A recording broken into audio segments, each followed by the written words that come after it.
মুরগির পা খেতে যারা পছন্দ করেন এই রেসিপি ফলো করে বাসাতে যদি একবার তৈরি করে না খেয়ে থাকেন তাহলে অনেক টেস্টি একটা খাবার মিস করে যাচ্ছেন। আর যারা এটা খেতে পছন্দ করেন না তারা প্লিজ এই ভিডিওটা স্কিপ করে যেতে পারেন। প্রথমেই লাগবে মুরগির পা, যেগুলোকে ভালোভাবে পরিষ্কার করে বেশ কিছু পরিমাণ পানির মধ্যে লবণ, একটু করে আদা কুচি, পেঁয়াজ পাতা কুচি, একটু করে ভিনেগার, লাইট সয়া সস দিয়ে এটাকে ভালোভাবে সিদ্ধ করে তুলে নিতে হবে।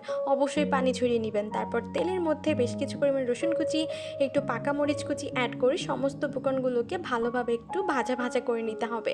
যখন এটার কালার চেঞ্জ হয়ে যাবে এই পর্যায়ে আগে থেকে সিদ্ধ করে রাখা মুরগির পাগুলোকে অ্যাড করবেন। তারপর বেশ কিছু পরিমাণ dark soya sauce, light soya sauce, একটু লবণ, বেশ কিছু পরিমাণ গোলমরিচ গুঁড়া, একটু পরিমাণ চিকেন পাউডার অ্যাড করবেন। লবণ কিন্তু বুঝে শুনে অ্যাড করবেন, কারণ সসগুলোতে অলরেডি অনেক লবণ থাকে। তারপর একটু পরিমাণ টমেটো সস, ওয়েস্টার সস, চাইলে একটু চিনি, অয়েল অ্যাড করে সমস্ত উপকরণগুলোকে ভালোভাবে ভেজে নিতে হবে।